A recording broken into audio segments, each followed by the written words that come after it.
Below the South China Sea, there's an underwater mountain range with canyons so deep that no man or machine has explored them. Ships often disappear in those waters and nobody knows why.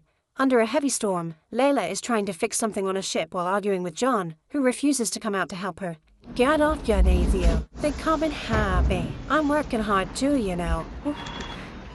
Suddenly the screen glitches, so he loses access to the radars. He yells at mechanic Joey, who scolds him back because he's always hitting the machines instead of treating them well. The crew has been hired by Hanover, who is interested in taking some cargo to a very specific spot in the middle of nowhere but hasn't told them why. Hanover has come with a team of mercenaries who aren't used to the sea. T-Ray gets sick and everyone teases him when he pukes. An argument ensues between T-Ray and Mamuli and they threaten each other with their weapons, but they end up laughing it off. Then the group starts describing disgusting things to make T-Ray puke again. Joey sneaks into the cargo bay to open Hanover's boxes and he's shocked to discover torpedoes. The mercenaries catch him red-handed and start beating him up. Layla hears this on the comms and has to convince John to help. He ends up shooting at a wall to make everyone stop and explains that if they don't behave, they'll break the contract and he won't finish the mission. Hanover reminds him that not asking questions is also part of the contract and the mercenaries keep hitting Joey, so John hits one of them in return. The mercenaries immediately take out their guns and put a knife to Joey's neck, but Hanover orders them to let Joey go. While Layla takes care of her boyfriend's wounds, Hanover opens the boxes with weapons to arm his man and Mulligan activates the torpedoes. Meanwhile, a luxurious cruise is also navigating through the storm, but everyone inside is having lots of fun. The owner Simon gives a speech about his project and promises to make everyone's dreams come true. Trillian makes her way through the party and bumps into Captain Atherton to smoothly steal his wallet. She goes outside to empty it and is creeped out by a strange noise coming from the sea. Afterward, Trillian picks the lock on the security office and covers the camera with bubblegum. Then she uses the card she stole from Atherton's wallet to access the vault, where she finds priceless jewelry. At that moment, Simon and Atherton come in and make their men arrest her. It turns out they've received a report with Trillian's criminal file, which details all her robberies, convictions, and the fact that she's wanted in 4 countries. Simon slaps her and Atherton takes back his card. Since the ship doesn't have a cell, they lock Trillian up in the storage room. However, Simon doesn't notice that she's taken his wallet. Trillian is happy to eat and drink the fancy things in the storage. In the control room, a mysterious person breaks in and hacks into the computer to access the disks, which they proceed to exchange for their own. After they leave, all systems go off, so the ship loses access to the comms and the radar malfunctions. Among the glitches, a sailor notices something big approaching them underwater. Suddenly that mysterious thing hits the cruise ship, causing dozens of people to fall and get hit by furniture or broken glass. They also fall down the stairs or over balconies. While the food boxes fall on Trillian, the cruise loses one of its speedboats. The crowd panics and runs through the corridors, pushing and stepping on each other as they try to escape. A woman hides in the bathroom and hears a strange noise in the walls. At that moment, something reaches through the toilet to grab her, destroying the bathroom while slowly killing her. Back to John. He sees the mercenaries making holes at the bow to install a torpedo launcher. The radar is still failing, but it can detect something in the water. It's the fallen speedboat, but by the time John sees it, it's too late. His ship crashes into the speedboat and a huge explosion happens, which severely damages many areas of the ship, including the engine. John has no choice but to shut all systems down. The group rushes to put all the fires out, and thankfully none of the torpedoes explode. When Layla uses her binoculars, she sees the cruise ship nearby, and John thinks they could ask them for some fuel. Suddenly the mercenaries surround the crew with their weapons and Hanover announces they're in charge now. It turns out their plan has always been to rob the cruise and blow it up with the torpedoes after they're done to get rid of the evidence. The cruise ship isn't moving, so it's easy for the mercenaries to use a special device to force a door open and climb inside. Joey and John are also brought to the mission as hostages, but Layla is left behind with Billy.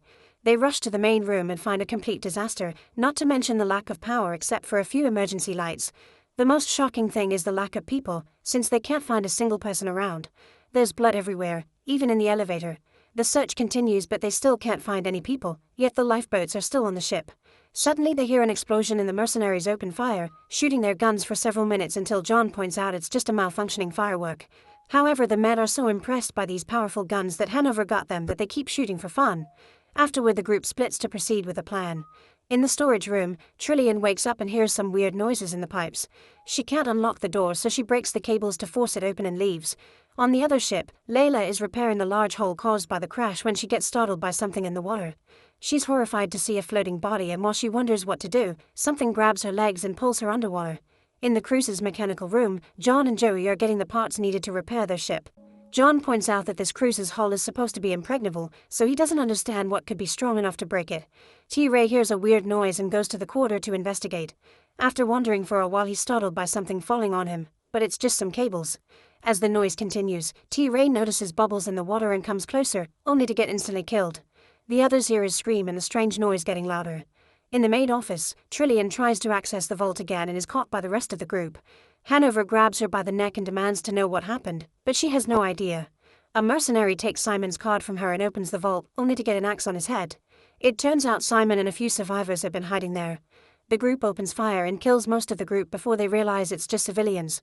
Simon and Atherton manage to avoid the fire and the mercenaries take them hostage. At the same time, Memoli calls Hanover to tell him that T-Ray is dead.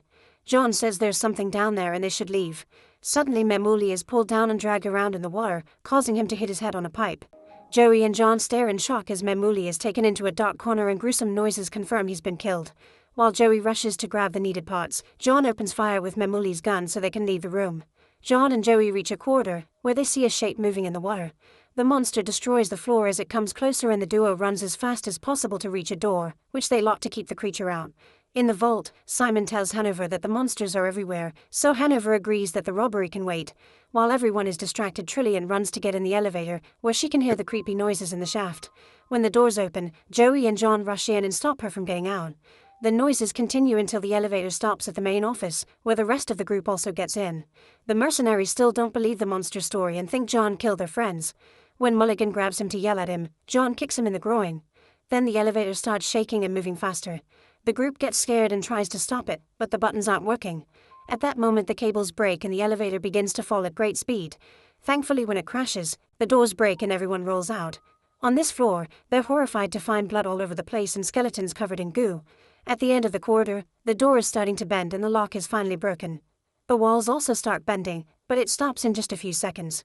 The group waits in silence, hoping the creature will go away. However, when a mercenary accidentally steps on a skull, the noise causes the monster to go crazy and hit the walls again. Hanover and John open fire as the group retreats, reaching another door and locking it before the monster can touch them. In the other ship, Billy is looking for Layla and notices something weird in the water.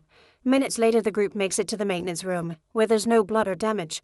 Simon and Atherton explain they couldn't call for help because something messed with the system. However, John concludes Simon did it because he's noticed that he and Hanover know each other. It turns out Simon is in debt, so he hired the mercenaries to loot the cruise and blow it up for the insurance money. He had planned to save the passengers on the lifeboats, but the monsters ruined everything. Atherton gets furious and jumps on Simon, so Hanover has to separate them. While they're distracted, Trillian steals a gun. At that moment Joey sees some goo falling on his shoulder and when he turns around, he screams at the sight of giant tentacles on the ceiling. John opens fire, causing blood and goo to fall all over them.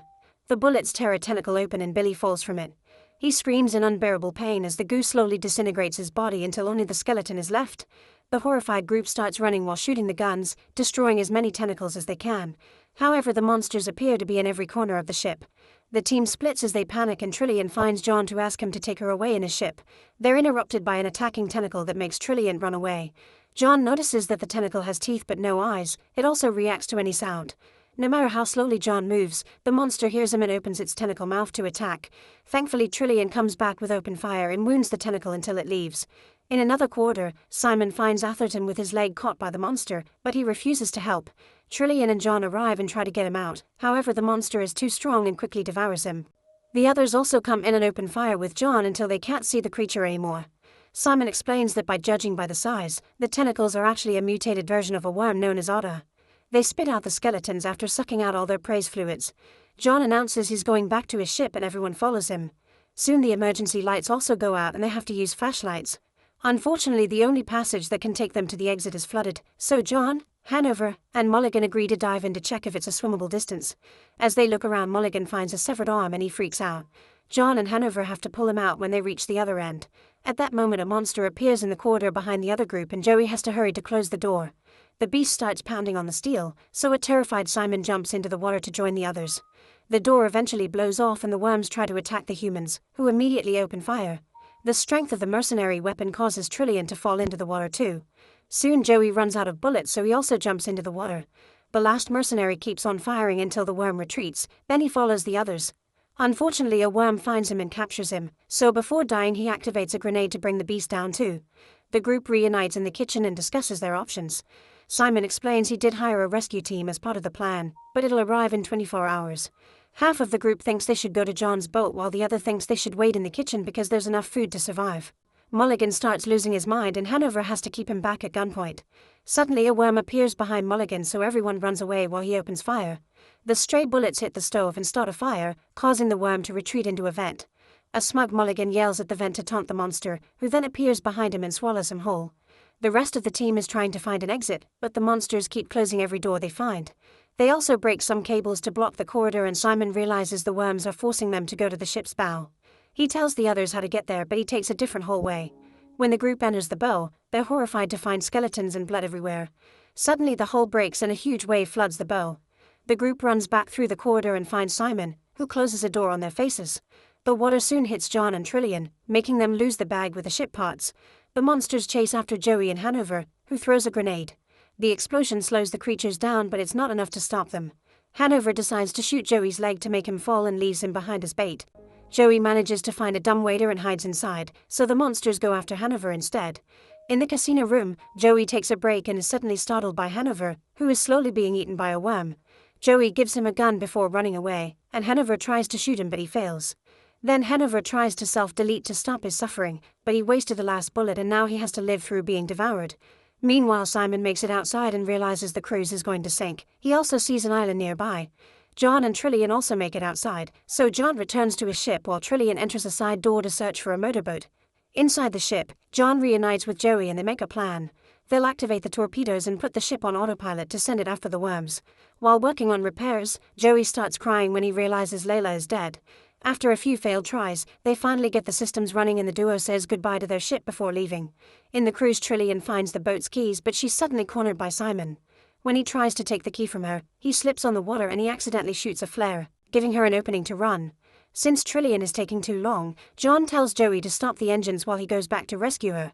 Simon chases after Trillian through the corridors, shooting more flares that she has to dodge. After lots of running, Simon manages to corner Trillian again. When he's about to kill her, John bursts through the door with open fire, and Simon immediately escapes. At that moment the ship starts shaking and an explosion destroys lots of furniture. The tentacles emerge from a hole and the duo is horrified to discover that Simon's theory was wrong. It's not worms, it's actually an enormous mutated octopus that is big enough to send its tentacles to every corner of the ship at the same time. When the duo tries to escape, a tentacle quickly captures John and the monster roars at him. John uses the chance to shoot it in the eye and the tentacle drops him. He tells Trillian to run to the cargo bay while he goes back for Joey. When John returns to his ship, he finds goo in Joey's jacket, indicating he's been eaten. After taking a moment to grieve and activate the autopilot, he goes back to the cruise and startles Trillian, who almost shoots him down. Meanwhile, Simon is outside and sees that John's ship is working, so he jumps to board it and breaks his leg in the process. He has to drag his body to the control room where he tries to take control of the ship, but he can't override the autopilot. John and Trillian get on a motorboat, but when they try to leave, they find the tentacles blocking the exit. A chase ensues through the corridors while John keeps shooting at the beast to slow it down. The monster then tries to approach them from a different hallway, so John shoots the elevator buttons to open it and crosses both sets of doors, which close behind them and leaves the monster out. Simon screams as the ship crashes against the cruise, causing a big explosion that sends fire through every room and corridor.